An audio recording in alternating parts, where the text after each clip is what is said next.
It's our pleasure to welcome you once more to It's a Sweet Life Travel Podcast, brought to you by Share Fantastic Travels and Resorts Limited, where we're all about the fun.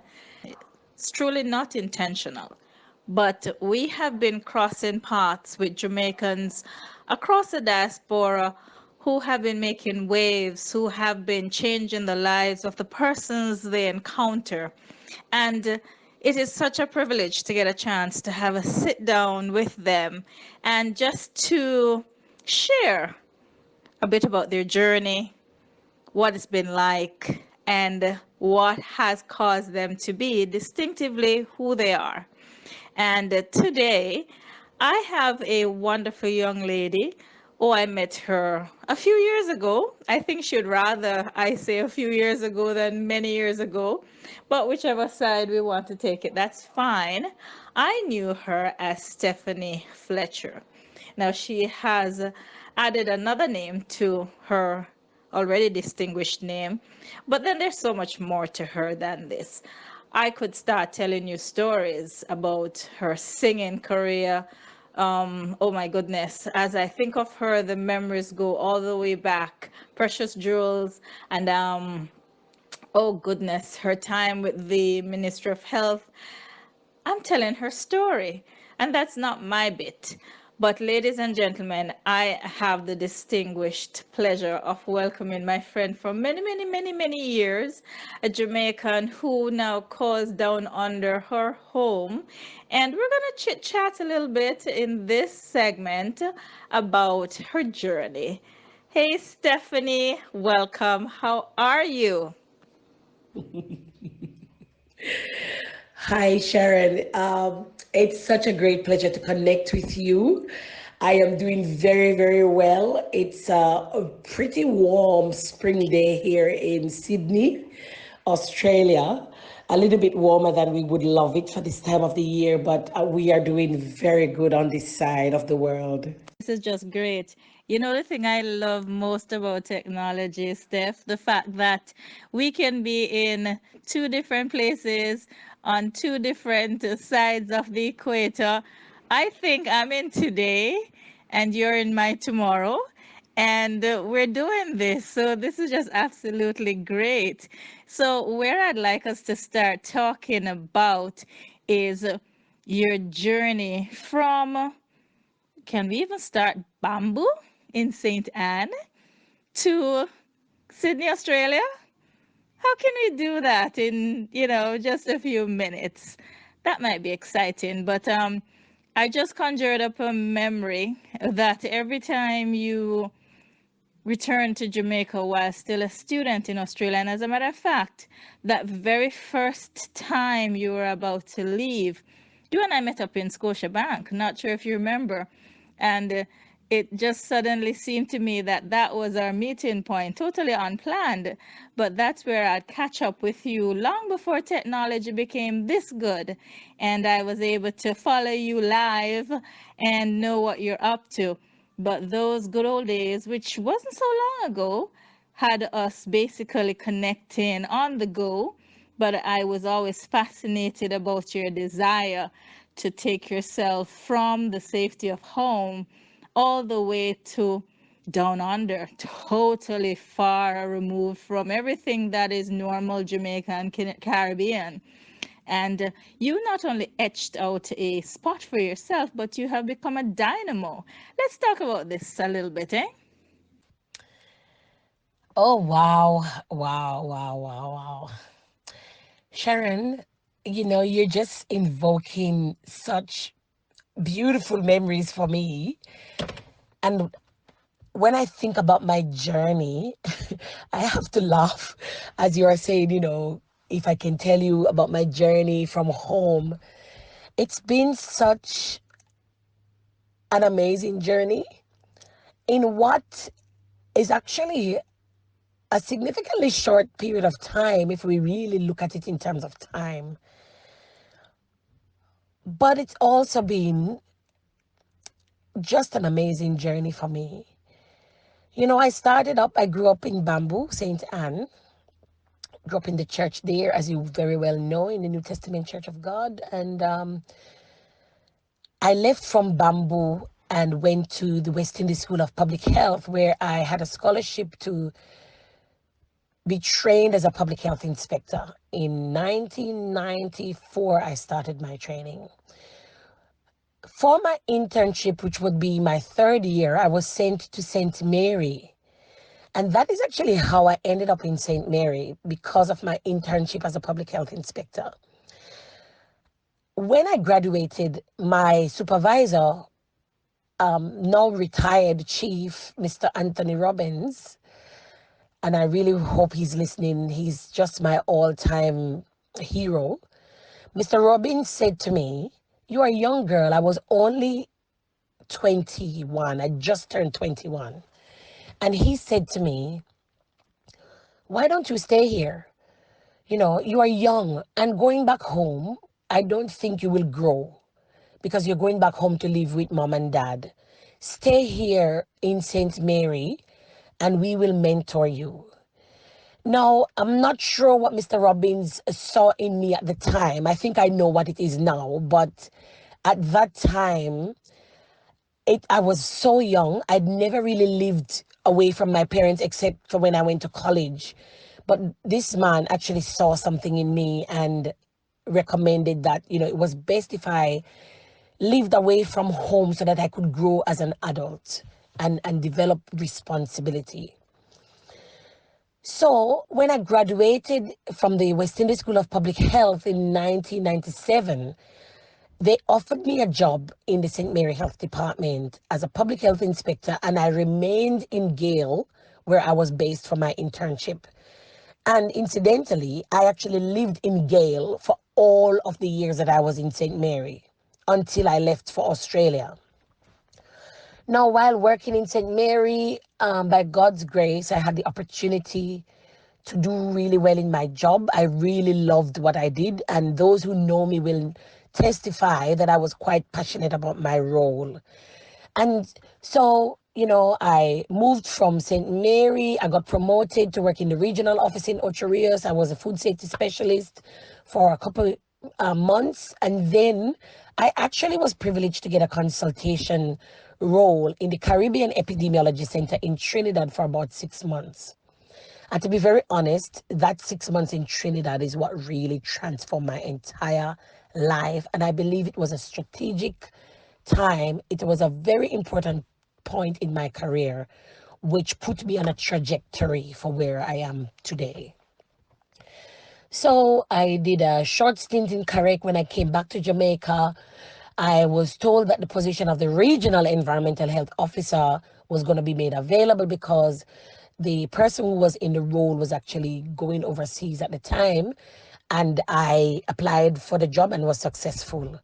I ended up spending literally only 9 months in that position because while I was in Trinidad, I had applied for a scholarship to do my PhD. And I had been accepted to 3 universities in the UK and one in Australia. The one in Australia, which is University of Technology Sydney, offered me a full PhD scholarship, the International Research Scholarship. And I took a leap of faith and left everything, resigned my job as a regional environmental health officer in the Northeast Regional Health Authority and booked a one-way ticket to Australia. And that is how I've ended up in Australia. And yeah, look, the journey in Australia has just been one of phenomenal proportions. And I can tell you a little bit more about that. Yeah, so as I mentioned, my journey actually took me to Australia on this PhD scholarship. And I came to Australia in 2009 on a scholarship to undertake a PhD, a Doctor of Philosophy Studies at the University of Technology, Sydney. Now, I need more than a few minutes to really describe what God has done for me in this period of time. It's actually exactly 10 years and a few months since I've been here in Australia. But just to give you a little snippet and a little bit of a nutshell of what's happened since I've been here, I finished my PhD in under 4 years, which is the standard for Australians.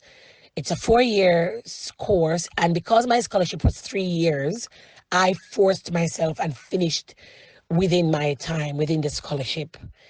No, I was favored by God. I received so much favor while I was in this country. When I just got here, I got my first job as a project manager and I worked in the university. Then later on, I got another role as a senior research officer for an international organization that was based at the university. And that is one of the ways in which I really traveled around the entire Western Pacific region and through parts of Southeast Asia. And I'm telling you, while I was undertaking my PhD, I was able to travel to Asia and Africa and many, many countries around the world as part of what I was doing, presenting my work in international conferences, representing the university as as a senior research officer, just supporting people in many countries around the region. And I would love to tell you more about that, as time goes by, whether in this interview or, as in some other forum. This is exciting, and I tell you, it's getting more exciting by the minute. And I have a confession to make to my listeners and to you.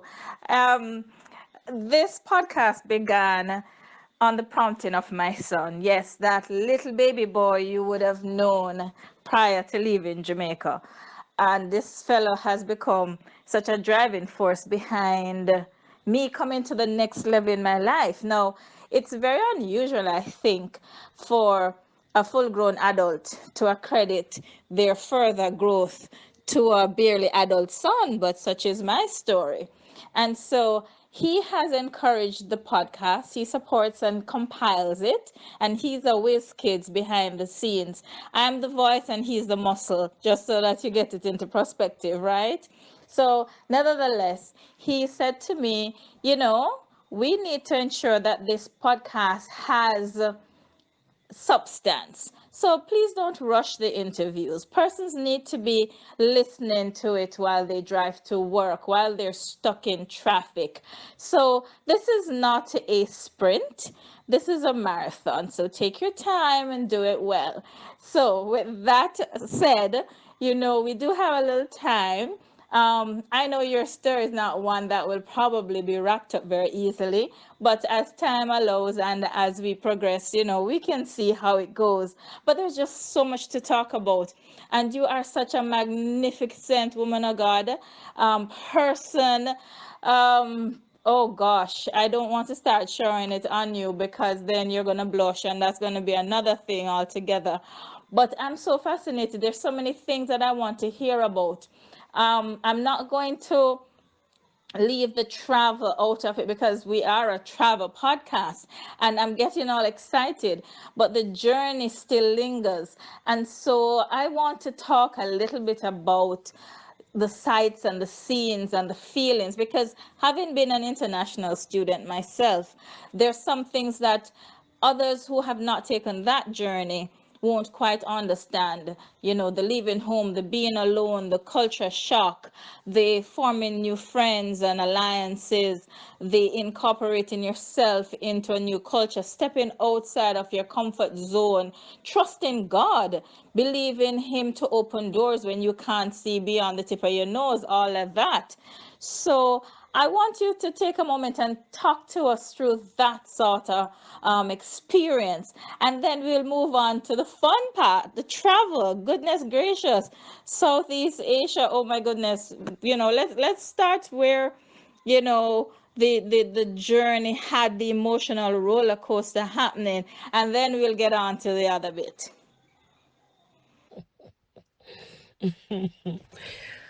Sharon, oh boy, I'm telling you, this is just. I'm glad I'm at home today because it's just reminiscing and going back. It's just really, really actually quite refreshing for me, particularly today, because of other things that are happening in my life. And I really thank God for the privilege to actually reflect. And I am feeling so grateful right now and really want to say thanks be to God for how far He has brought me. And I really want to say thanks to those who have been with me on this journey. Those who started the journey with me in Jamaica, who prayed for me through the journey. And a lot of them came along spiritually with me on this journey. You know, and those who just prayed for me and provided emotional support. As you may very well imagine, I came to Australia. I did not know anyone. And when I say anyone, I mean not even a vague acquaintance. I knew nobody in this country. So, as I said before, it was a leap of faith. I gave up a very significant role, which I was very privileged to have as a very young woman, and took a leap of faith and came across the Pacific Ocean. Now, you talk about the sights and the scenes and the smells.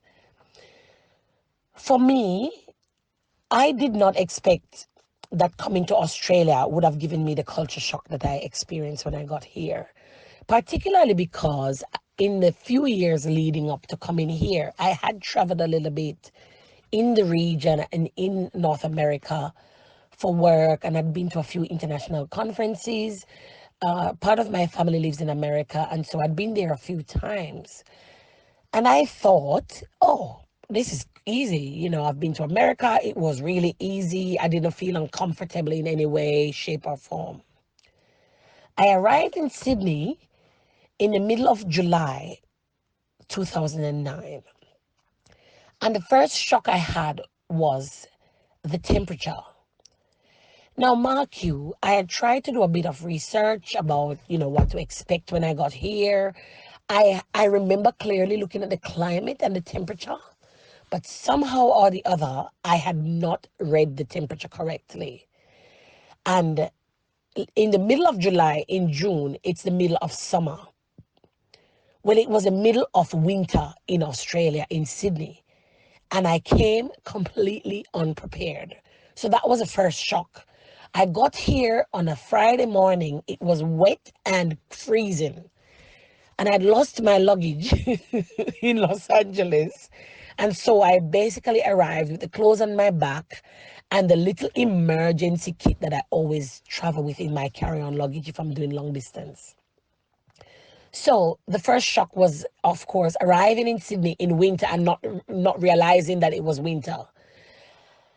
And you can very well imagine that having to wait a few days to get my clothes and my luggage, and I slept in a brick house the first night, and the temperature was probably around 2 or 4 degrees Celsius. It was freezing. Anyway, that aside, I got here and I came to Sydney and I looked around, and I don't know what I expected, but I was not expecting that. Because in the middle of the city, I saw buildings, and it kind of reminded me of pictures I'd seen of places in the UK. Lots of brick and sandstone buildings, and a lot of them looked very English as well. Somehow, I had missed that part of the reading. I hadn't I hadn't really paid much attention to that part. And that was part of it. So the physical appearance was not what I expected. It was big and beautiful and very Elizabethan, I suppose, if there's such a thing. But it didn't, I'd been to America and I didn't even know what I was expecting, to be honest. But obviously what I saw wasn't what I expected. My second level of shock, and I'm talking about my first day in Sydney. The second level of shock that I got that day was the cultural diversity. My university is in the middle of almost in the middle of the Sydney CBD, but a little bit out, and it's along a roadway called Broadway. But just around this vicinity is one of the largest population of Asians living in Australia. In fact, according to the census, I think the postcode area that was adjacent to where my university is, 80% of the population of that area are Asians, and about 80% of those are Chinese. So I arrived in Sydney and I thought, did I get off the plane at the wrong place? I was completely shocked at how many Asians, like literally 1 in 2 people were Asians. In the university campus, it was about 70% of the students were Asians. It was like the day when I arrived, it was really shocking because I saw the Asians first. And it wasn't an unpleasant shock. It was just like I wasn't prepared for that. And it was just so overwhelming. And I'm talking about Asians who spoke their native languages. It wasn't people with very strong Chinese or Korean accents. That's what I'm talking about. So the next thing was the food. So because of the strong, population of Asians, it means that there was also a very strong, there was a lot of Asian food, which I was not used to. I used to go to a Chinese restaurant in Ocho Rios on special occasions, like for my birthday, something really special. And I'd been there a few times. And that's pretty much my only experience actually with Asian food. Now, I'm a very open person and I really love to travel. So that was an advantage for me. But it was quite a bit to take in at first. It was just overwhelming. The beauty, though, was that I lived on campus, and the day when I arrived, despite all the mishaps that had happened along my journey, where I'd lost my bag, I'd missed my flight, one of the flights, and had to wait another day, and lots of other things, very tired, very stressed and emotional. And I got here, the housing department gave me a warm welcome. And I sort of became a little icon in housing, in the student housing department for the 3 years I lived on campus, because I was pretty much the only Jamaican in the university for the greater part of 2.5 years. Towards the end of my third year, another two other students came on scholarship and came to the university.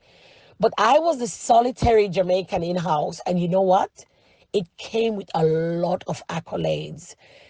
Apparently, a lot of Australians knew about Jamaica through cricket, through athletics. But the other thing that I was completely unaware of was the movie called Cool Runnings, and pretty much every single Australian had seen Cool Runnings and could quote the jokes, and everyone would mention Cool Runnings to me every time I mentioned that I was from Jamaica. And so the whole shock, the whole impact of entering into this new environment, the sights, the smells, the people was just so overwhelming. And mark you, I wasn't a young girl anymore. I was like pretty much, I was already like early 30s when I came here. So it was really, really overwhelming. And it took me quite a few months just to settle and get my emotions settled down. But in all of this, Sharon, my faith is what really held me together. It was the fact that I knew that God had predestined me to be in Australia, that I knew that God had spoken to me that I should be here, and that He had opened the door for me. That made all of the uncertainties, the stress, the discomfort of being in a new environment and settling in, that really was the glue. It was the stamina. It was the source of inspiration that kept me going, that kept me moving on, and kept me thinking that you need to get your roots down, find a way to fit into the soil, find a way to make yourself comfortable so you can thrive and grow in this environment. Yeah, Sharon, if I may also add, one of the striking things when I arrived in Australia was a lack of dark skinned people. And as a black woman myself, arriving in Australia, I hardly saw anyone of an African descent. And it was really, really strange at first until a couple of days after being here. I remember I saw a black student walking through the front of the university one day, and I literally followed the person. And to be very honest, this has been a common story shared by many people who have even been here longer than I am. I had friends who have been here maybe 6, 7 years before me, and they recalled. I remember one of my friends told me about the time when she was here studying, and she came from Jamaica like myself directly. There are a few Jamaicans who have come from England and Canada and the US. And you've got a few people who have been here for many years and have been married to Australians, and a lot of them have even forgotten their roots. But I remember one of my friends told me that she was walking and she caught a glimpse of her reflection through the glass door at a shop one day, and she jumped because she was so shocked because she thought it was another black person. She actually completely forgotten her skin color. It was really rare at first when I got here. Especially in my university, there were hardly any black students. And when I did see one, they were international students who would come from Africa, or a few senior students. Eventually, when I got a bit more familiar with the large campus, I would bump into very infrequently someone from Africa, and I met maybe one or two in my entire time here. Black students were international exchange students from America or somewhere in the UK. It was so unusual to see a black person, and especially in the middle of the city, it was even less frequent to see a dark skinned person. Now, over the last 10 years, it's become more diversified. A lot of the people, like myself, who have come over to study and have settled here. Some still live in the city. A lot more professionals who are working in some of the large companies in quite senior roles as well. As some of the Africans are doing really, really well. And so you will see them on the train from time to time and bump into someone, mainly West Africans, but quite a lot of Southern Africans, Zimbabweans, and South Africans are here. And yeah, but that was one of the things that was really making the culture shock even worse when I just got here, just the lack of color in the big picture. And it was really difficult at first, to be honest. I have to defer again to Desroy, and I'm sure he is going to be giving me the face when he listens to this bit, because in fact, he did mention that podcasting is such an integral part of persons' lives nowadays because they're on the go. They don't have a lot of time to watch, but they have more time listening as they maneuver. And as I have been listening to you, I've really been journeying with you. I have been creating the mental images and literally seeing what you were experiencing as you shared with me. So this is fantastic. And there is value in a workman knowing his craft. And I literally see that taking form. So thank you so much for really giving me that in-depth picture. Now, travel time, it's travel time. And as I'm making my little funny sounds, because I don't sing, I talk, I would love somewhere before we say adeo, you sing a little thing for me because we cannot leave that out. That has been the resounding strength that you left with us, that memory of your love for singing and the hearts and the souls and minds that you have touched over the years probably will never be mentioned, but it's there for posterity, growth and development of those persons. Yeah. So, yeah. So please think of that wonderful little song that you're going to end this podcast with simply because I want you to. But travel. Yes, you love to travel. So do I.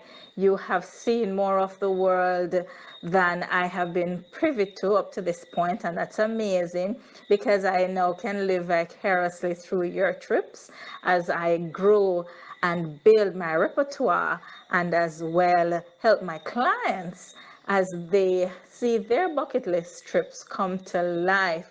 So tell me, um, I really don't even know where to start. But if we were to pick out one journey, one trip, one instance of being in another country that was absolutely fascinating, breathtaking, culturally eye opening, what would that be? Certainly relate, and at the expense of taking over your interview with my stories, I had a similar experience living in Villanueva Geltrú, well, living in Cañellas and studying in Villanueva Geltrú, because in Cañellas there was no such thing as a black person. There was no reason. It was a community 200 years old where everyone pretty much who lived there, they were born there. And so persons, when they realized that I was a family member, an addition to this prominent family in the community, they would call me by name, or they would say, "Ay, la morena, the brown girl, And in Jamaica, they talk about browning. So I suddenly became a browning. So I was like, wow, finally somebody notices. On that note, with the international students being probably the black persons who you'd encounter, I never forgot. Well, I can't help but remembering meeting a young lady at my school. She was black, and as much as I tried to befriend her, she avoided me. And it was about April, and I've been trying since October of the year before, that she kind of opened up to me. And I realized that she was having a severe culture shock because she had been adopted by a Spanish family and she grew Spanish. So everything about her, she walked like a Spaniard, she talked like a Spaniard, looked, like a Spaniard in her mannerisms. And I think it was very hard for her to interact with another black person because it was outside of her norm. So, some of these things people don't really understand until they have that experience. And so it was really very difficult for her to open up, to get to know me. And her English was very, very sparse. And even though I spoke enough Spanish and some Catalan, it was really a challenge. So these are some of the real things that I'm glad it's coming out, because culture shock is such a huge part of what happens when persons totally relocate. And it's an issue that sometimes causes great distress. So I'm glad we're getting that out there as well. Yes, Sharon, in terms of my singing, wow, I'm really grateful for this gift that God has given me, and I really would love to share more with you about that. Yes, definitely. Now, in terms of my traveling, I think there are really two places that I would say were the most impactful. The wow factor for me was New Zealand. I have known about New Zealand and I've watched movies that were filmed in New Zealand, and I was really, really impressed with Lord of the Rings, The Hobbit, and a few of those ones. But as amazing as the movies are, nothing really hits you like standing on Aotearoa, which is the traditional name for New Zealand. I'm telling you, the vast beauty, the natural, and New Zealand is very natural. They haven't really changed a lot of it. It's just, I reckon this is how it was when God created it. And I'm telling you, I have never seen any piece of land as amazing as New Zealand. And I'm talking about the hills and the valleys, the mountains, the fjords, the snow-capped glaciers. I can't speak for everyone, but I am a nature lover and I'm a really big believer in the creation that God, what God made. And I went to New Zealand. I gifted myself a trip to New Zealand at the end of my PhD studies. When I'd graduated, I'd saved up a little bit of money, and I thought, having worked so hard, I deserve to reward myself. And I took a solo trip. I wasn't married then. I took a solo trip to New Zealand, spent a week, and I did a bus trip from Christchurch in the South Island to the other end, which is Queenstown. And I'm telling you, I had my money's worth plus some. The physical topography of New Zealand is just mind-blowingly beautiful. You start off with these flat plains, just endless plains, and in the backdrop are like mountains that go through the clouds, topped with snow. And for me, a small town country girl from St. Anne, I've watched TV and I've seen amazing pictures, but to stand there with my own 2 feet and witness that, honestly, it was very spiritual for me. I remember finishing the trip to the other end, which is the southernmost end, which is Queenstown. I'd been on a day trip. We'd gone, and there's a gondola, so it's one of those, overhead things that you climb up the mountain in, kind of like what we have at Mystic Mountain. And I went up the gondola and I was looking over the lakes. New Zealand is blessed with lakes. And the color of the water is blue. I'm not talking about the reflection of the sky. It's blue water. If you catch it in a container, it's actually blue. And according to people in the local area, they say there's certain kind of minerals that have the blue color that is very prevalent in the air, and it actually gives the water the color.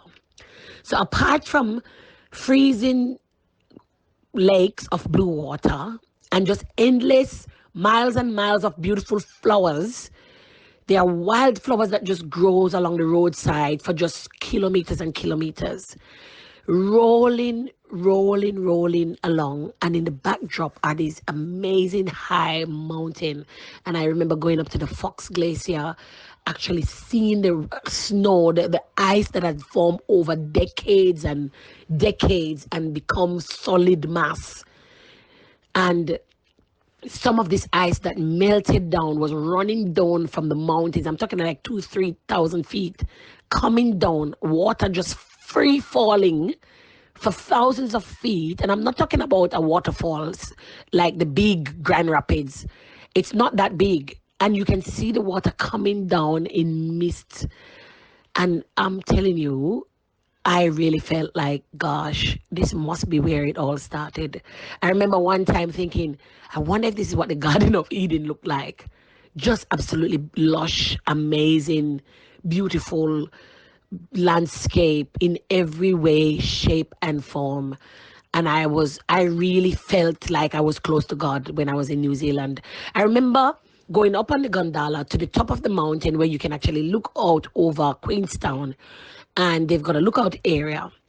I had my mobile phone in my pocket. I have an iPhone, and on my iPod, I had music. I don't recall playing the music. I wasn't playing music along the way because I was so engrossed in the beauty that I didn't want to listen to anything. I was just soaking it all up. I got on the top of the gondola and was doing a little bit of walk around, and all of a sudden I could hear this song playing.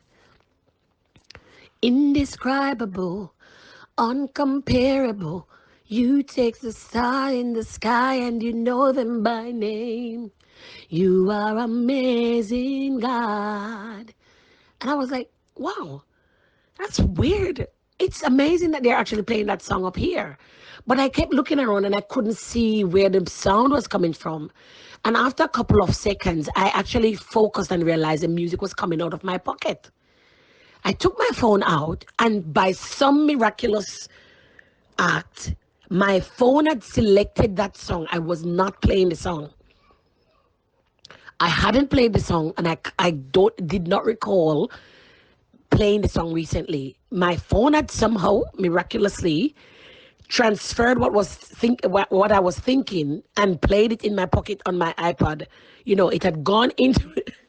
And I stood there that day, and I really just stood there and just gave glory to God and just thought, yes, Lord, I know you really wanted to share this moment with me, and I'm so glad that you came up, and I just sat there a little bit teary eyed because it was so surreal looking out over the landscape where they told me that that exact mountain that was in front of me was where Lord of the Rings was shot.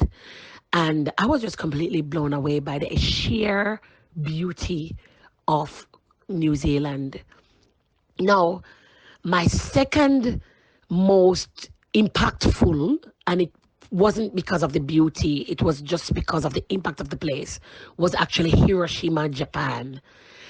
When I was training as a public health inspector, one of the courses I did was one about pollution. And in my course, we learned about the Chernobyl nuclear issues and also the bombing in Hiroshima. And I saw a conference in Hiroshima, and I really had never been to Japan, and I took advantage of that. I went to Japan to present one of my papers that I wrote on environmental factors with antimicrobial resistance, and I went to Japan to that conference to present it, particularly because the conference was being held in Hiroshima. So I went as a bit of working holiday because I sponsored myself, and I got to Hiroshima. I stood on the spot where the bomb had fallen. The thing I expected to see though were like two-headed creatures and trees looking weird, and I got there and it was pretty normal.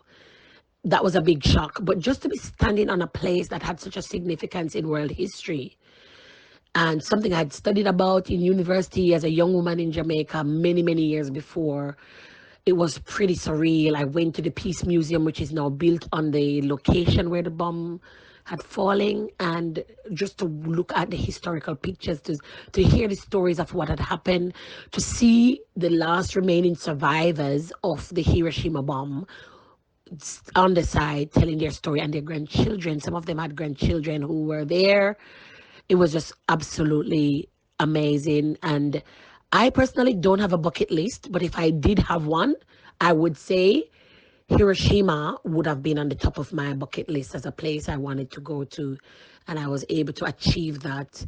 And I would definitely recommend it for anyone who is into history, who's into, world history, into people. The Japanese people were amazing.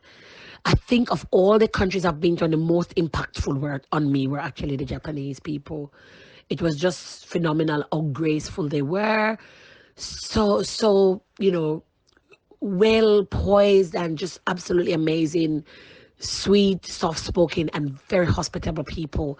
And so New Zealand would be my top one that would have blown my mind, followed by Hiroshima and Japan. And talking about the diversity and the people you met, just to add, one of the things that really helped me in my early months and weeks, and even my first 1 or 2 first year here in Australia, was actually connecting with other international students. I remember in the orientation, and I particularly came early because I wanted to be part of orientation, because I felt that that was really critical. Even though I was doing postgraduate studies, it was a complete new country, and I had missed my orientation when I did my master's at UE, and I felt like I was actually disadvantaged because I missed it, and a lot of stuff, the ground rules and stuff, I'd missed it. So I made sure that I was going to be here in Sydney for the orientation week. I've later found out that orientation wasn't mandatory for us who were PhD students, because here, when you're doing a PhD, it's not like in other places where you go to classes and you are treated like a student. You're actually treated more like a professional. You have an office, you report to your office, you get all the equipment. I didn't have to put my hand in my pocket to buy anything. However, I didn't know that at the time. And coming from, a small place as I was, I thought really benefit from going to orientation. In the orientation sessions, I remember, with all the undergraduates and some of the master students, a few of us, at the end of the session, I remember putting my hand up and speaking a few times and asking questions. And somehow, being the only Black person in the entire room, doesn't go unnoticed. I remember at the end of my first day, I'd asked a question about something, and someone walked up to me at the end of the session. It was a young woman from Bangladesh. She walked up to me and introduced herself, and she said, "Oh my God, I saw you put your hand up in the room and you asked a question." And she said, right away, she just felt a connection to me that I was going to become a good friend, somebody that she wanted to connect with. It was another dark skinned person, even though she was from the subcontinent of India, but she was also quite dark. She thought that, wow, there's a black woman in the room and she actually spoke up with so much confidence. That's a person that I want to get close to. So we actually became really, really buddies, over the years when she was studying until she graduated. I got to know her extended family, who came over to visit and so on and so forth. And there was also another young lady from China who was also doing her PhD and I was starting the same semester as I was. And she also came, I think, the second day of orientation and introduced herself. And the three of us, actually, I became friends with these two people and quite a few other people. But the point I wanted to make was, in this environment where there were so many people coming from overseas, and that's actually quite a big thing here in Australia. Australia has got an educational market that attracts international students. So in most universities here, maybe more than 50% of the students would be international students, because it's something that is a big priority for Australia. Australia sells, university services. So yeah, I started to make friends from all over the world. A lot of the international students, I started to connect with them. But if I may be bold enough to say so, I was particularly interested in really connecting with a lot of the international students because I felt really deep in my heart that this was one avenue that God was going to use me to make an impact in Australia. Coming to Australia, I had a very strong sense that my trip to Australia was not just for studying, because historically, that is what my life was about. God would use my job or my studies to bring me to places to impact people's lives for the kingdom of God. And so, having people who were atheists, people who had never heard about God their entire life. I remember meeting a young woman who had this beautiful necklace, and on her necklace was a pendant that was shaped in a cross. I met her through another person. I think I was having dinner with someone, and she, I went to dinner with someone else who I know, and there was another person who came by, and I met her, and I, being who I am, commented on how beautiful her necklace was because I wanted to start a conversation about the cross. She was Chinese, she'd just come from China, and she said, "Look, I have always been fascinated by the symbol." And I actually got in trouble with it. She was in China, she went to school, she was in university, and she actually got arrested for wearing the cross, which she had absolutely no idea what the thing represented and what it was. But from the media, you may very well know that Christianity is not that open in China, and there's been severe persecution of believers in China. So this young woman had gone to purchase jewelry, saw this symbol shaped in a cross. She fell in love with it and she bought the cross. There was some uprising in her university and some things that happened. A lot of students got arrested, and somebody spotted the cross around her neck and she got arrested. She had no idea what was happening. Anyway, long and short of the story is the young girl really didn't know, and I took the opportunity of explaining to her what the cross meant.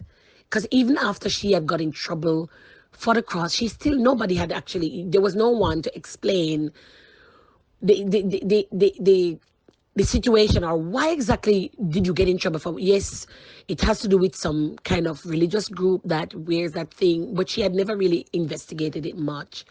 And that was a great opportunity that I used right around that dinner table to share the gospel of Jesus Christ, using the cross as a symbol and using that cross And the events that preempted this woman getting into trouble for the cross that she was wearing, that she had no idea what it was about, and people gave their lives to the Lord. She appreciated that she had been persecuted for someone who had died for the freedom of the world, and she really appreciated that, and I believe she has given her life to the Lord since then. So yes, so in addition to that, as I said, I always use the opportunity that I got to meet with the other international students to impact their lives. And because I was much older than most students that came my way, here, one of the things that really struck me was a lot of people were doing PhDs quite early, for age 25, 26, 27. And most of them had just gone to uni, done their bachelor's degree, done honors degree, which is about 10, 11 months, almost a year of research, and then they moved straight to their PhD. So by the time they were 25, they've already got a PhD, but they've never worked for anyone apart from doing a bit of tutoring in the uni or being a lab assistant. They really haven't got any work experience. So a lot of experience there for me, a lot of anthropology, I'm telling you. And I've always had a knack for studying people and environments. And I tell you, being immersed in a new culture with so many other subcultures was just amazing. It was just such a great experience that was just so unbelievable. And as I mentioned before, I was able to use my seniority as a student, as a mature age student. A lot of people saw me as a mother figure, as a big sister, and by God's grace, I was able to impact a lot of people with the gospel, especially in those first 3 4 years of my time in that time in the university.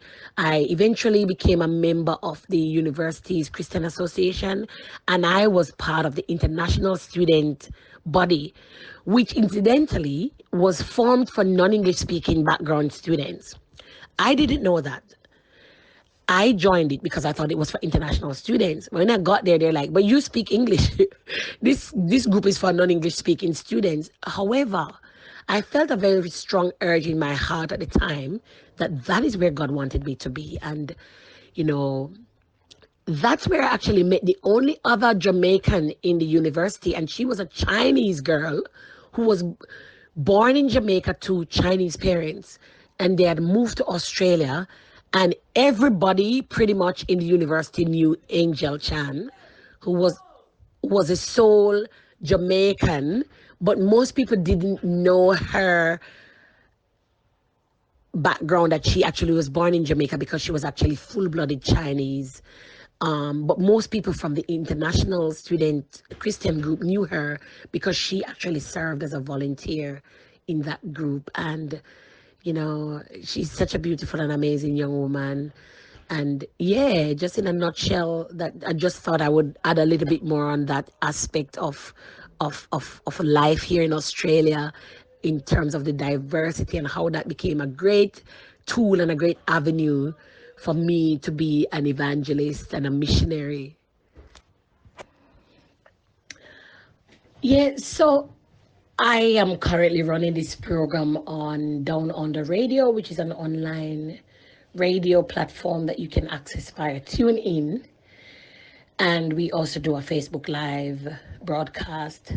I've been running this program called My Career, My Calling since May of 2019. I started the program for a few reasons. Firstly, we, and when I say we, I mean I Care Community Services, that is a small NGO, more like a charity, the charity arm of my church, which is Destiny Impact Worship Center, located in Sydney, Australia.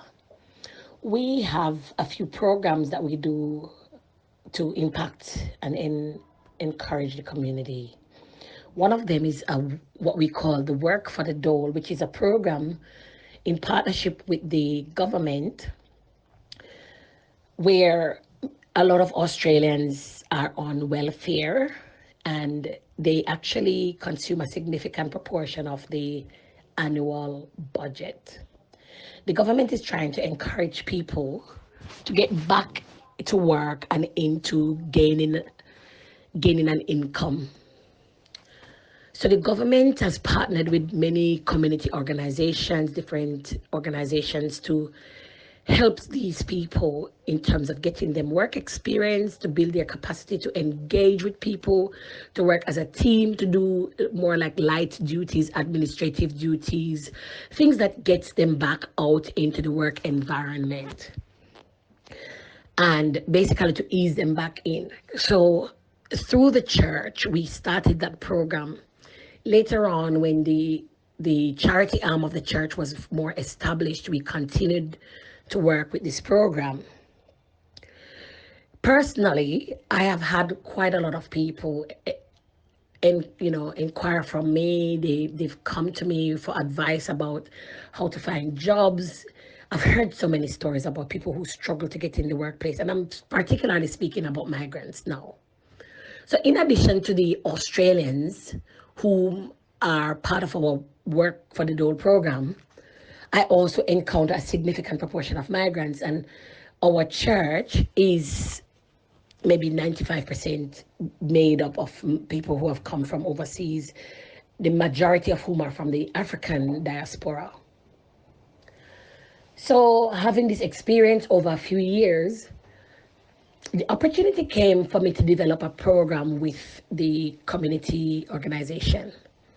I was also supporting them with the food program that we run. But this one in particular was a burden on my heart because so many people reported how they had come. They've got great qualifications, they've got lots of work experience, and they haven't been able to break into the job market. In fact, one of the things that people more often than not did was they would take something that they were underqualified, they were way overqualified for, and many people ended up sticking with that job for very, very long times and sometimes for their entire life. I'm talking about having doctors, medically trained doctors, who were working as administration staff, just doing anything that was legal to earn a living, to put bread on their table. So when our bishop told me about this opportunity that the government was doing, the government had called for proposals from community organizations to look at integration and diversity in the Australian context. Straight away, this idea came to me and I proposed it to the bishop, and he said yes. He was giving me the permission to go ahead and put that together as a project. We submitted it to the community hub and we got a bit of funding to help us establish the program. And my idea was, instead of people just coming and see me every Sunday after church and I'm using up all my free time giving one-on-one counseling and one-on-one encouragement, why not package this so that more people could benefit from it, but not just me sharing my limited experience as one human being, but get other people who have been here, people who have been there and done that. There are still many people who have succeeded, many who have struggled, but they have been able to break through the glass ceiling. And I thought, well, if I could create a forum where we could do that, I could I could facilitate the discussion and get people to share their experiences, share the tips, how did they manage, how did they overcome. And that is really the rationale behind this radio program called My Career, My Calling. So we got the grant, and I volunteered because it was my passion. I volunteered to run the program on the air, which I've been doing since the start of May in 2019. Since then, we've had a program every single Tuesday evening, and the response has been overwhelming. Lots of testimonies. People have inboxed me. People have shared their testimonies.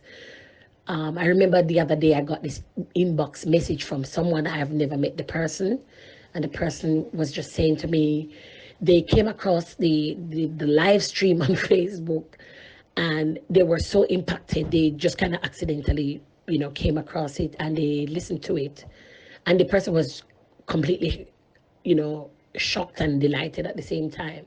She said one was the kind of information that was coming through. They were really, really happy for that, because even though this person was actually writing from overseas, they could they could use the information that was being shared. And so, despite the fact that the primary audience for this program are the people already in Australia, migrants who are struggling, I've also been mindful that there are people who listen to the program from overseas, and I try to make sure that the information that I'm providing, someone who is thinking of coming here can also benefit from that as well. So that, in a nutshell, is the rationale behind the program.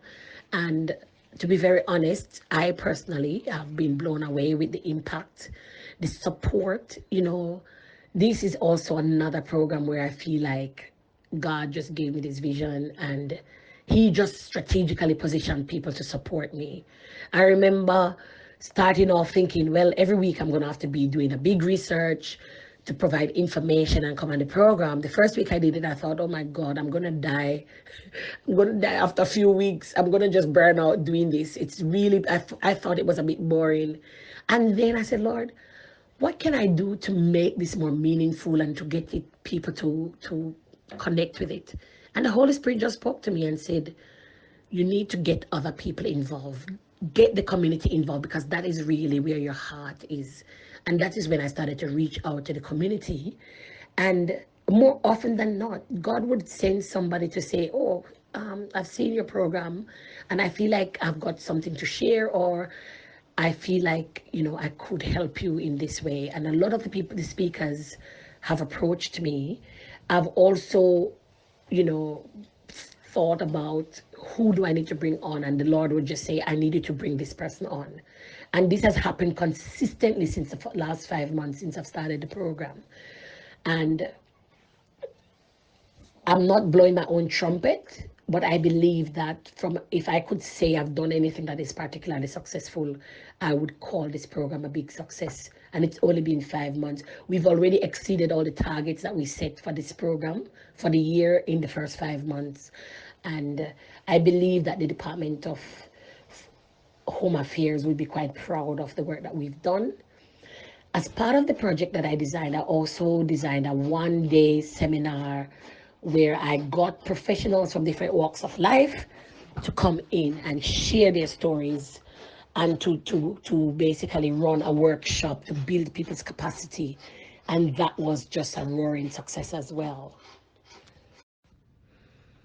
Now, in terms of ministry, what can I say about ministry?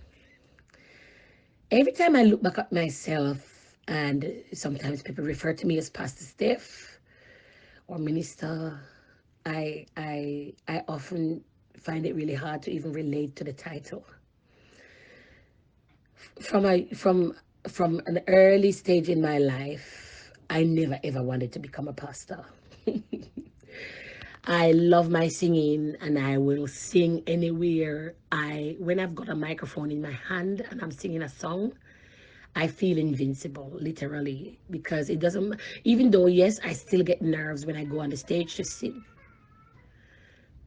but it's the one thing that I can do without thinking about it, really. Being a pastor, on the other hand, that's a whole other kettle of fish. As a young person growing up in the church, I had a lot of personal struggles, and there was lots of condemnation that went along with that, and lots of things that made me feel unworthy to be a servant of God. And there were days when I really struggled with that. However, I have come thus far by faith and by the grace of God. I came to Australia, as I mentioned earlier, and I was just supporting international students. I was there as a support person in our international students Christian group, which we called Focus. And I did a lot of one-on-one evangelism to people. I know of people who have been converted, people who gave their life to Jesus. I remember maybe my second or third year, we went to one of those like camps. So they did the Christian group. We often did, I think, one or two events each year when we would go away. And I remember one year, and I don't think I'll ever forget this. We went away for that event, and there was a young couple. They were students, both of them. The girl actually had my name, and her boyfriend, both of them were from China. They had only heard about Jesus at uni when somebody introduced them to the group. We went on that weekend getaway, and that young man was in a group that I was a part of, one of the small groups. And I remember at some point, according to the topic that we were working on, there was an opportunity in the room for them to pray. And I remember when it was his turn, everyone was praying and it was his turn. And he kind of stopped and said, "What do I do? I've never ever prayed before. I don't even know what the concept of prayer is." And I was kind of like the most senior person in the room. And I said to him, I explained to him what prayer was. And it was like kind of like talking to someone. You just have to believe that the person is in the room with you, even though you can't see them. And he completely understood. And I explained to him that all he needed to do was to believe that the person he was speaking to was hearing him. And that day, to cut a long story short, that young man had his first prayer to God Almighty. And in that prayer, he asked God to reveal himself to him and let him experience his love. And that boy gave his life to the Lord that day. And I think of all the things I've done in Australia, this is one of the things that I will never ever forget, because it was just like somebody had given me $1 million that day.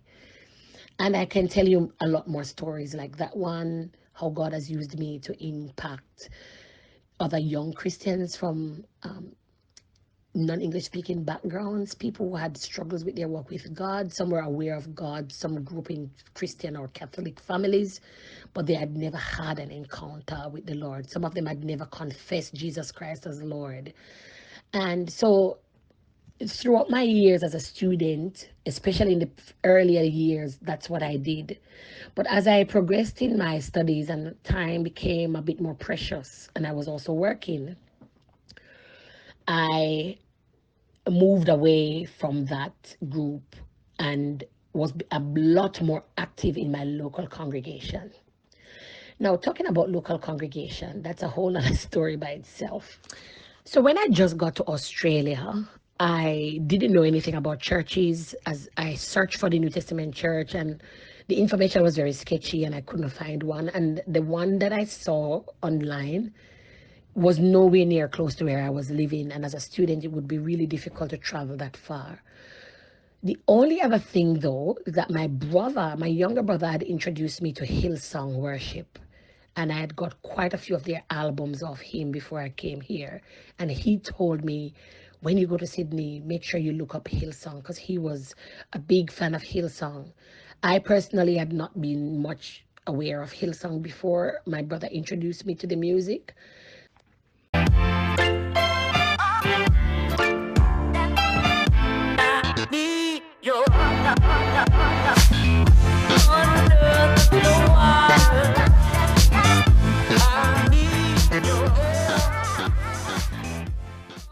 We are already deep within the month of November, and so I want to rush on and offer you our Thanksgiving Black Friday shopping and cruise event for 2020.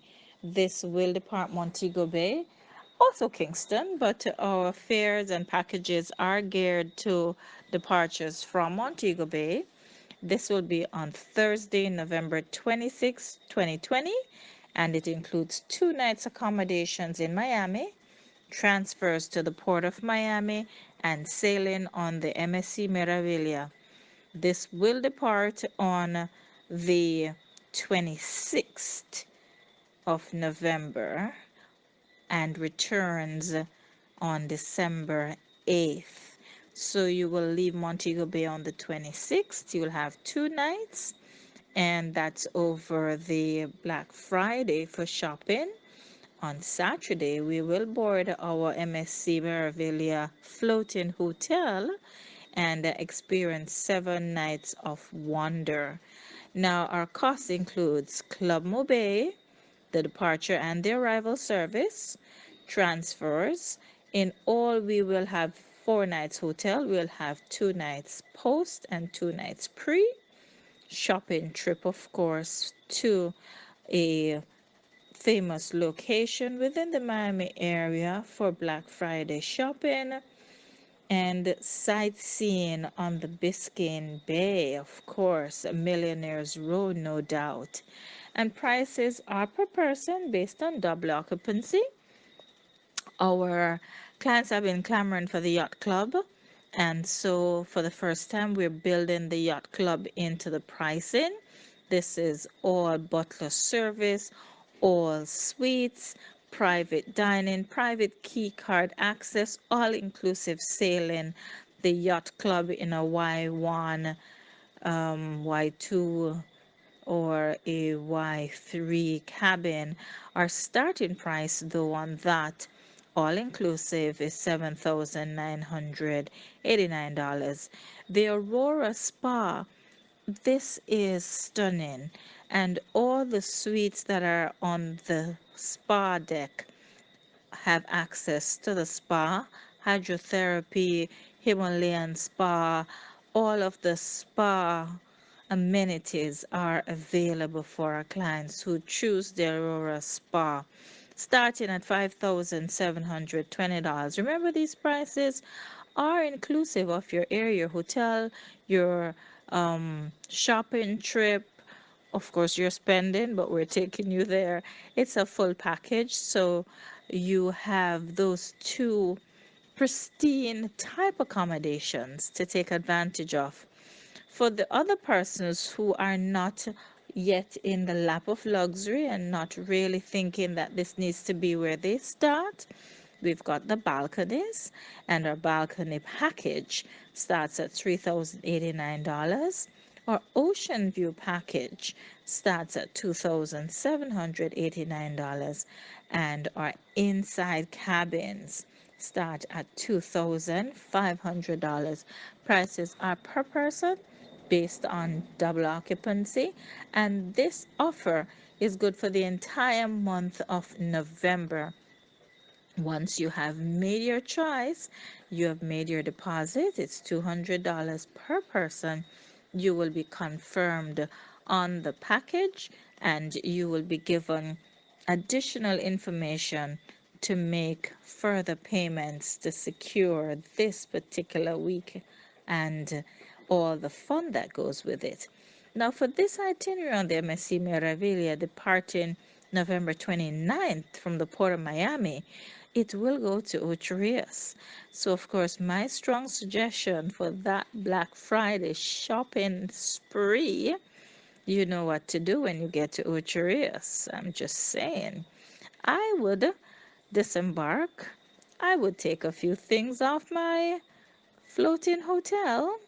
I would empty my suitcases in Jamaica and I would go and, yep, you guessed it, shop again. So that's just my 2 bits on what I would do. Then, of course, as we depart Ocho Rios, it's on to Georgetown, Grand Cayman, Cozumel, Mexico. And do we have a treat for you in Cozumel? So, that's something that you really need to look into doing shore excursions, because we're going to take you over to to Playa del Carmen, and that's going to be a fun time. And then, of course, we will culminate with a full day all the way to 11 p.m. on MSC's private island in the Caribbean, in the Bahamas, Ocean Key Marine Reserve. And all of this is packaged for you. This is so good, it won't last long. This 30th of November is your deadline to take advantage of this package at the deposited premium price. prices will go up beyond that, and we're looking forward to all of you joining us. It is our Thanksgiving, Black Friday shopping cruise and celebration. You heard it right here. Share Fantastic Travels and Resorts Limited. Yeah, so when I came here, I looked for Hillsong Church. I found the city campus, which was very close to where my university was. And I started attending services there. And within a few weeks of being there, by the grace of God, which was serious divine favor, I actually auditioned for the choir and I became a member of the choir. And I stayed in Hillsong for my first year and a half. And that was for me a year and a half of the transplantation process, is what I called it. It was the year and a half when I found my feet. There was a lot of struggles internally as well about my spiritual identity.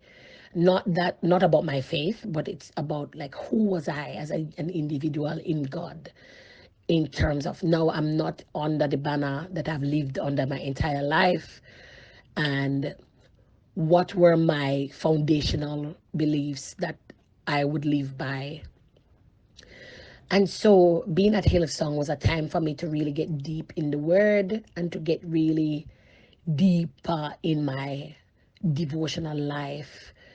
I got introduced to cell group in that church as well. I was part of a cell group, or connect group, they called it. And that's how I really made a lot of very, very good friends, and which helped me to cement myself in Australia spiritually. Now, after my first year in Hillsong, I felt like my time had ended, that the time that God had sent me there for had come to an end. And through prophetic inspiration, I left to another very small church, predominantly Asian, or maybe I should just say it was an Asian church. I was pretty much the only black person in the church for a long time. I went to the church though by divine direction. God sent me there, and He told me specifically that He was going to send me there to change the face of worship. I went to that church, and within a few weeks of being there, about the third week, I was approached, and God had just shown them that He'd sent me, and I was asked if I could join the worship team. I joined the worship team, and the rest pretty much is history. God used me to raise up worshipers in that church, to raise up a lot of people, but I was also one of the most senior people in terms of age in that church as well. And senior in terms of my years as a Christian, my years as a believer, my years in ministry in church. Because as you may well know that, growing up in the church, I've been youth director, I've been women's ministry director, I've been the church. I think the only role I've never played in the church was the clerk of the church, even though I was secretary to several of the ministries. So you very well know that I've been in lots of leadership positions in the church, and also as a minister myself. You know, in I believe it was 2005, my group, the Precious Jewels Ministries, we were ordained, or what was the word they used? Basically we were ordained as national evangelists in the New Testament Church of God. So I've been doing active ministry for many years, even though I didn't carry a title. So coming to Australia and getting into this church, basically what happened was, according to the word of God, like the gifts inside of me began to stir up. So all of the different the giftings that were seemingly buried begin to demonstrate themselves. And the Lord used me in His own unique way to do what He does best. And then after about 4 years in that church, the time came when I was actually preparing to get married. I'd met my husband, and while we were courting, I felt very strong in my spirit that another season of transition was going to come when I got married. And In that period of time, I met my now senior pastor, and one day God basically gave me specific directions to go and see this minister. When I went to see him, I think it became very clear to me that God wanted me to go and serve him, you know. And after a few months, I sought the Lord about it, and I had peace in my heart, and I got my own confirmation. And, I asked to be released from the congregation that I was serving. When I went to this new congregation, which is where I am currently, which is Destiny Impact Worship Center, under the leadership of Bishop Richard Asamoah Boateng, I went there, and the first time I met Bishop, he basically confirmed that God had told him I was coming. And I had actually received a prophetic word from Sister McGregor, Sister Anne Marie McGregor, who was a very close and dear friend of mine in Jamaica. My last visit prior to this event, I had come to Jamaica, and while I was staying with them, one morning very early, she woke me up and she gave me a word from the Lord and told me that when I went back to Australia, God was going to promote me, and someone would approach me and ask me to become a pastor in a church. And I think God knew how scared that the thought of becoming a pastor was. It was like one of the most fearful things for me. And she told me that God wanted me to know this because he didn't want me to say no. He was preparing me in advance so that when it happened, that I would know it was him. So when I went to see Bishop Richard, he told me that God instructed him to ordain me as a pastor in the church. And of course, I recalled that Sister McGregor had given me that word. And so I humbled myself, even with great trembling and trepidation. And basically, when I started out, I was the music director for the church. You know, I, I walk in my giftings in the singing ministry and the other ministries and giftings that God has given me. And I use my gifts to really build up and motivate and encourage people. A few years into that, Bishop promoted me and asked me to become the executive pastor for the church. And I now serve the bishop as his executive pastor. My role really is to look after all the basically the legal and ethical and that side of the church, to make sure that the ministry functions, make sure that the church is meeting its obligation to civil society, that we are who we say we are. And I basically keep the bishop accountable and the other ministers and pastors. And I also, just support the other ministers in the church in whatever way. And I still serve as one of the worship leaders in the worship ministry of the church. It's been just an amazing journey. I've grown so much as a person, I've grown so much as a leader, and God has continued to use my life to impact and to motivate people. And just to wrap this up, my I believe that a big part of my calling is a very missionary type calling. And I've seen this demonstrated over the years. And I believe that God sends me to different places for times and seasons. And every time that one of those seasons come to an end, then I prepare myself for the next season, which often involves moving to another place. I personally frown upon people jumping from church to church. It's something that I completely abhor. And so when I move from one place to the other, I don't just get up and leave a church because there's a conflict or there's an issue.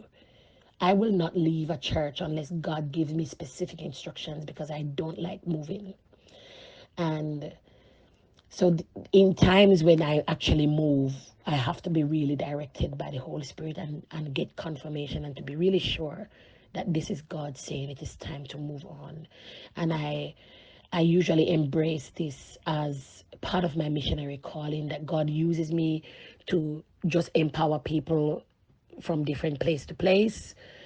Some people look up at the different fivefold ministries, but I believe my calling is actually a missionary and evangelical type of ministry. And I feel very honored and humbled that God would use someone like me to impact his world and to impact nations. And yeah, it's I know that's quite a mouthful, but this is not something that I can talk about in 1 minute. It's actually quite a huge part of who I am. And to finish off, you said you wanted me to sing. And before I sing for you, I just wanted to talk very briefly about my singing ministry. As you've mentioned in your introduction, that a lot of people know me for my singing. And honestly, I can't thank God enough for how far He has brought me with my singing. My singing has been a source of comfort, not just to other people, but also to me. I don't know if you've heard my testimony. I've just released a song earlier this year in April, and it's called "Don't Give Up." And that song was one of the songs that God gave me while I was here in Australia. It's in my years while I was studying. In that time, I actually wrote over 50 songs because of the struggles, the culture shock, the conflicts internally, the war in the war of the flesh and the spirit, and the days of discouragement, the days when you were broke. And I've been through quite a bit of that, as most people tend to go through. And the song "Don't Give Up" in particular, I wrote that one in my first year, when I got really, really discouraged, just after I'd finished my first year, and I just kind of felt like, oh my God, I've made a big mistake. And God really spoke to me in that time and really encouraged me and reminded me of his word about his plans for my life and why I was here in Australia, and that it was part of a greater purpose. And so the song "Don't Give Up" is a song that really speaks about my testimony. And it's also a word of encouragement to other people who might be stuck, who might be going through that situation of, have I made a mistake? I'm stuck between a rock and a hard place. I don't know where I'm going. I feel confused. I feel overwhelmed. I feel bewildered. And that song, I really encourage those who will listen to my song, "Don't Give Up," just to let that song bless their heart and really bring encouragement to them. And I've been writing songs, and I've just been at every part of my journey. I've got a song. And in the very near future, I'll be releasing another song, which is called "Thank You, Lord." And that song is the song that I wrote at the end of my course. So I wrote "Don't Give Up" when I started because I felt stuck, and it was a way of me encouraging myself. And then I wrote "Thank You, Lord" at the end. And basically, the song of thanksgiving was to say, "Lord, look where you've brought me to. Look, I've come this far." And it was a song of thanksgiving. And very soon we'll have that ready for the world to enjoy. And so, the singing has been a very integral part of this whole journey that I've been on.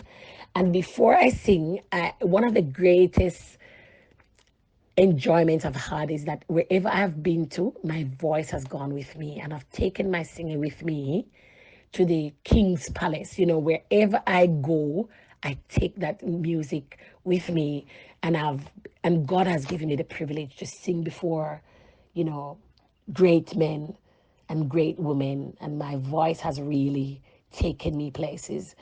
And so I just want to encourage somebody out there, if you're listening and you're thinking, I'm just a small town singer, I'm just a small town girl or a small town boy, I don't know what I'm doing, I don't know where I'm going. I just really want to encourage somebody that God can use your little that you have to transform the world. God can use the little that you give to Him to make such a huge difference. What is required is your obedience, your complete obedience. And in oftentimes, it actually requires blind faith, just following God and knowing that God will never lead you somewhere where He cannot sustain you or cannot keep you. And I just want to leave that word of encouragement with you. And so to take you out today, I want to just do a little part of my song, which is going to come out very soon. It's called Thank You, Lord. Thank you, Lord, for all you've done for me. Thank you, Lord. You brought the victory through the trials and the test. By your grace, I did my best. So thank you, thank you, thank you, Lord. The situation is this. When I was about to start the travel podcast, I got a word to start a faith based podcast as well. And I was journeying through some situations with a client who we had similarities in birthdays, and somehow, as the business progressed, we just became well, friends is probably a very loose term, but we really spent some quality time discussing things. He also is an author. I have a book that I've been struggling to complete for way too long. And so one conversation dovetailed into another. And so as I've been listening to your sharing and how one aspect dovetails into the other, I really started to chuckle and I said, boy, God, you really have a sense of humor because you will turn anything into anything you want it to be. And so I've been watching the direction of the podcast, I've been watching the leading of the Holy Spirit as persons have been speaking. And I have deliberately left it very, very very loose, not guiding it too much because I want it to be authentic and without, and most of the people who I would have interviewed, most if not all, we don't do any pre-coaching, kind of just the way you and I started and just allow it to flow. And what I have been seeing coming out is a lot of heart, a lot of warmth, and this feeling that you're kind of just sitting at your coffee table with a hot brew, having a good conversation with somebody who you haven't seen in a long time, and the conversation is just rich and just delightful. So, as I had said to my client a few weeks ago, I said, I have a funny feeling I don't need to do two podcasts because I have a feeling that this one will make room for itself. And so, as I chuckle at what is coming forth, I'm saying, well, there you go. It has become a total package. And the wonderful thing about it is that as it comes together, persons will be able to glean from it exactly